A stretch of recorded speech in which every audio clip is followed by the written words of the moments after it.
My partner was beaten by their brother, and their family took the brother's side. For reference, my partner, 19, uses they, them pronouns. We will call them Ali, and their brother, 15, J.R. Jr.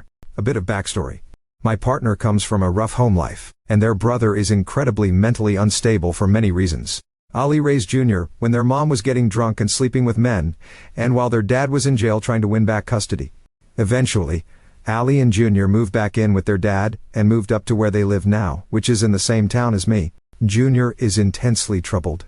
He's not mentally or physically disabled, he's just depressed and a bad kid. His whole life he has harassed and fought Ali, who fights back, and threatened to stab them. For the most part, it can be seen as typical mentally ill sibling things. Two kids from an abusive household not knowing how to cope.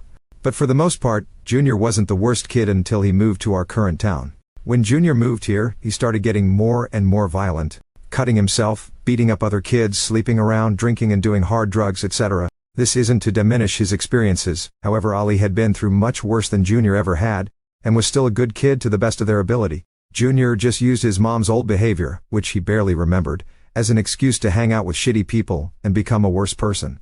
Jr. started getting worse and was disobeying, skipping school, stealing and selling drugs, etc., which caused his father to get mad and send him to the mental hospital. When Jr. got back, he was even worse than before, and more violent. Then he was sent off to live with his grandparents. Now, Jr. comes and visits every other weekend, and this was supposed to be his first weekend back.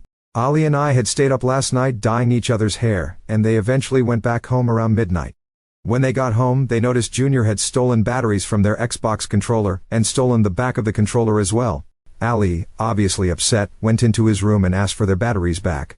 They bickered for a bit until Ali gave up, patted Jr. on the shoulder and said, "All right, buddy. Have a good night." Jr. proceeded to stand up, tackle my partner to the floor and start beating them. Now, Jr. isn't a scrawny kid. He works out and benches all the time, so this fight wasn't an easy one for Ali, who works in heavy lifting at the moment. Jr. held them down, bashed their head against the floor, pulled their hair out and punched them repeatedly, including in the lungs. Ali was only able to get away by biting him, and pulling out his hair as well. This, of course, woke up their dad, who came in yelling. Ali was sobbing in pain, and started telling their dad that all they did was go to get their batteries back, that Jr. had stolen, when they got into a fight and Jr. started beating him. Their dad told Ali it was their fault for antagonizing Jr., and that they should have just left him alone with the batteries and controller instead of getting on his nerves. Ali ran out of the house crying and telling them that they were going to my house in order to be somewhere safe from that maniac. Their dad told them if they left, they would get their car taken away, but Ali left anyway, and called me sobbing. This was around 1 a.m., and I rushed downstairs to make sure they were okay when they got here. Ali made sure to text their half-sister about the situation, and now refuses to return home until Jr. is gone and their parents realize what happened. Their half-sister, after calling their dad and getting herself involved, got defensive and said she didn't want to be involved with the situation further because it wasn't her business. My mother, father and I have taken Ali in and kept them safe. We are letting them stay with us as long as needed, and if they need to, we are letting them move in for the time being.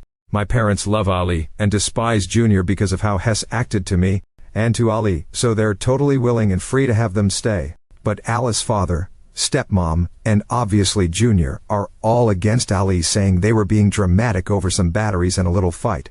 Mind you, this wasn't a little fight, and Ali has bruises from this. They don't want to call the cops or press charges at the moment, and are currently at work trying to make some money so they can support themselves when they're ready to move out. I'm just pissed.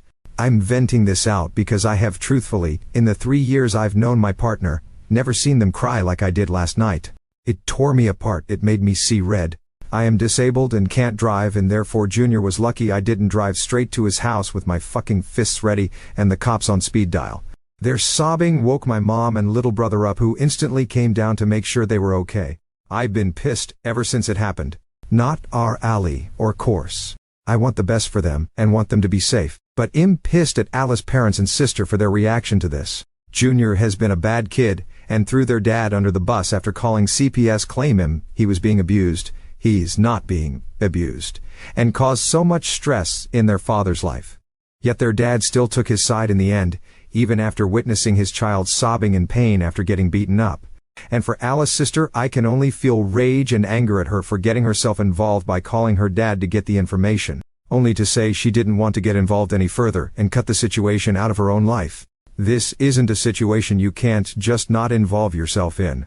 This is your sibling getting beaten by someone who is mentally unstable and who has no support from the people who should be supporting them the most. We haven't gotten a response or anything yet from their grandparents, and I don't want to get my hopes up that they'll defend Alice's side even though they usually do.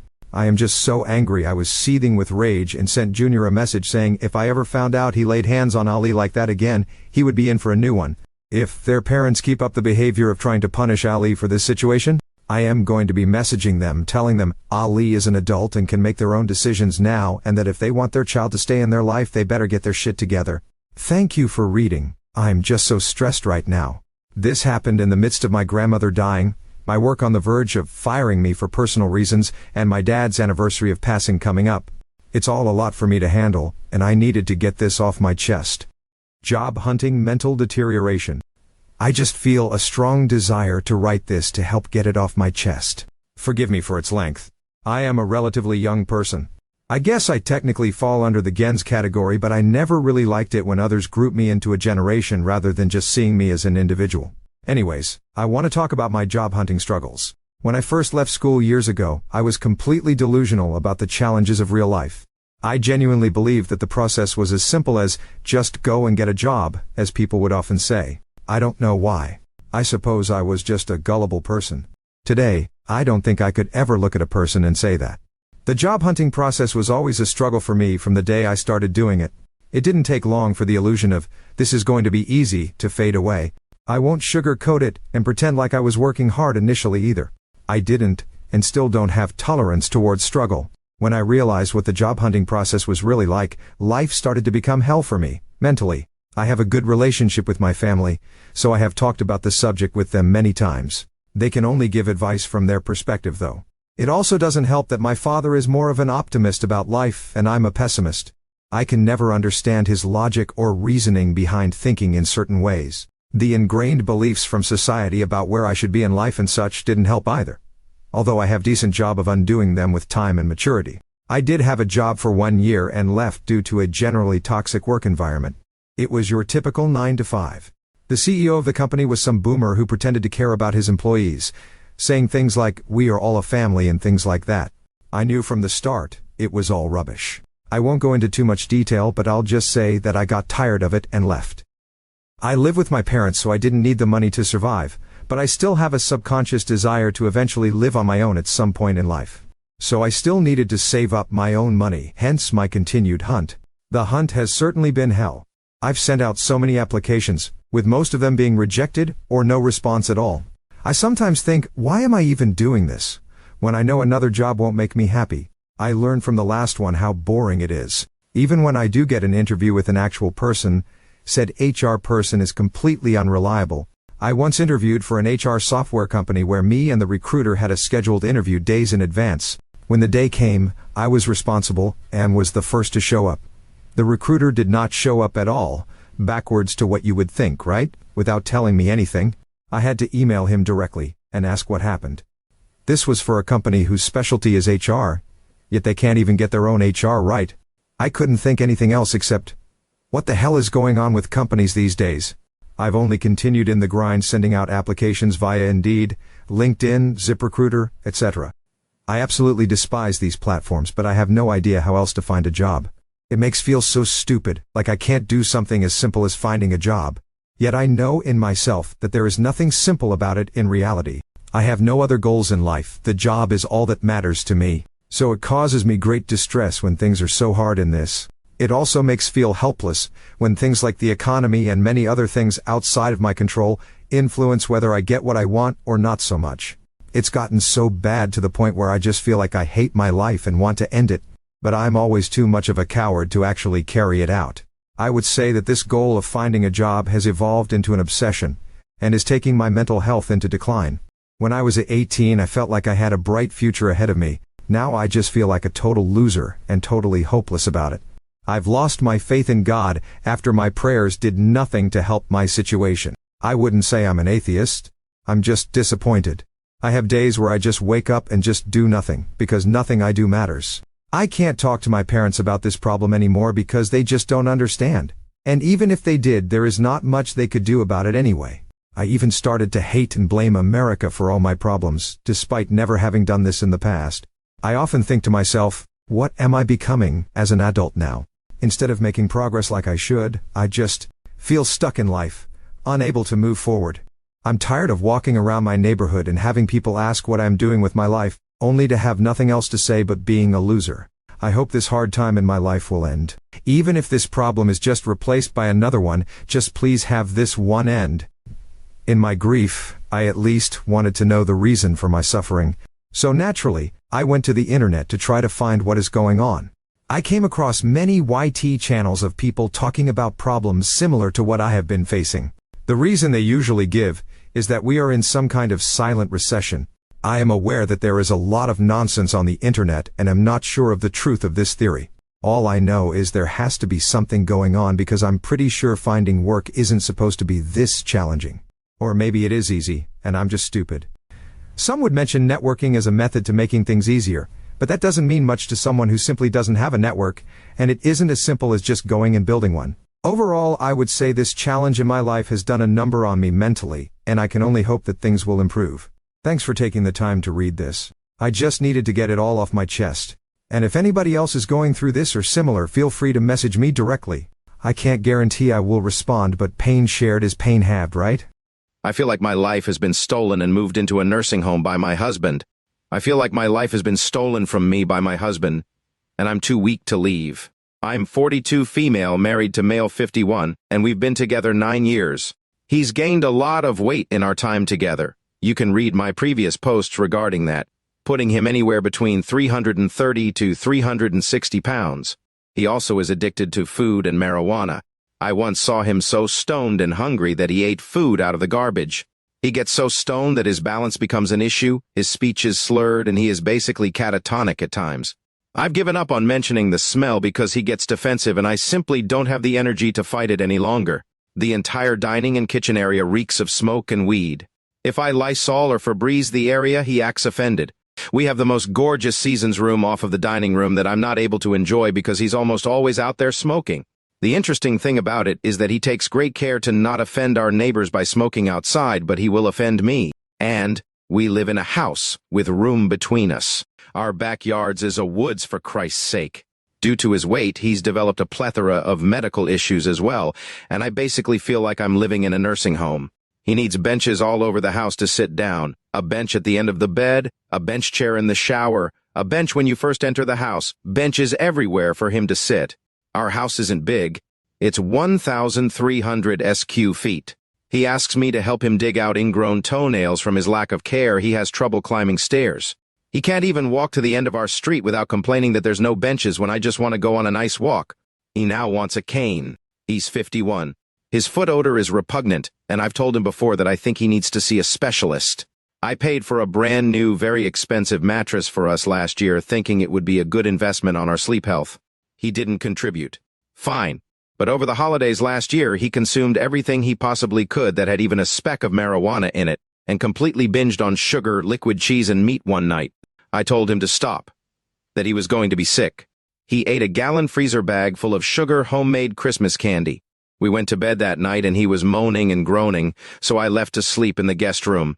He woke me up at 7 the next morning to tell me he had shit our new bed and it had gone all the way through to the mattress, but don't worry because he was cleaning it. I just turned over in silence and sobbed. I pay all utility bills, do all cleaning and laundry. He never helps with anything unless it's a landscaping pet project. I'll carry heavy things up and down stairs and he won't offer to help. He ripped me from a nap when I had a migraine this year, telling me I was acting like a fucking bee and threatened to call my parents and tell them I needed psychiatric care because I hadn't been out of bed all day when he needed his wife because his mom was hospitalized. He's had anger issues but is in therapy. I feel it's too little too late. Yesterday he went out all day and came home with $600 worth of trees. Trees. I asked him about the cost and he just brushed me off. He then said his mother had given us money. I told him I didn't view it as our money, seeing as he didn't consult me on how to spend it. He asked how we should be spending it, and I told him we need to look into some home repairs such as a new AC and furnace unit. He semi-scoffed and said, "Well, we'd need to finance that. We haven't had sex in 2 years and I don't care." He slid his hand down my pants to grab my bare butt and has grabbed my breasts, and it makes me want to sob. I feel I'm being unfair. But I feel like my life has been stolen, and I'm trapped in a nursing home with coughing, complaining, smoking. I can't even use the bathroom without him following me and watching me pee. I've sat in corners of my house in tears just having thoughts about how I don't want to live this way. Yes, I'm in the care of a psychiatrist. I want to leave. I'm too weak to do it. I feel like it's my fault. I've failed him or us in some way. I just can't stand this anymore. I cannot stand being around him. I sleep to escape him when there's no other way. I'm scared of him. I'm actually horrified of him. Update. I'm really overwhelmed with all of the support. I can't express my gratitude and how good it makes me feel. Yes, I work full-time and I make the most money. I mostly work from home. No, we don't have joint checking or savings. My mother is aware of the situation and has tried to convince me to make him leave. My parents live 2+ hours away from me. I have 2 close friends who know. One tells me to kick him out. The other has said if I fear for my safety, I can stay with them. I forgot to mention last week he was so stoned he left the gas burner on the stove. The entire first floor reeked of gas. I had to grab our 2 cats, call the gas company, and run out the front door with no help. He could have killed us. Update 2 for those messaging asking why I just don't leave. There's a few reasons I haven't yet. I'm rock bottom depressed. I've even had suicidal ideations lately. My psychiatrist is aware, and we've had conversations about it. It's not that easy when you've slowly been mashed down like this and left to question your own reality and your life. Finances. I have a hell of a lot of equity wrapped up in this house, and it's not like there's an abundance of houses on the market, nor houses that I could probably even afford right now. This matters. Update 3. I just didn't have any idea this post would generate this kind of response. I'm overwhelmed. I didn't have any idea that I was really living this kind of level of a disgusting life. I didn't. I'm in tears and reflecting.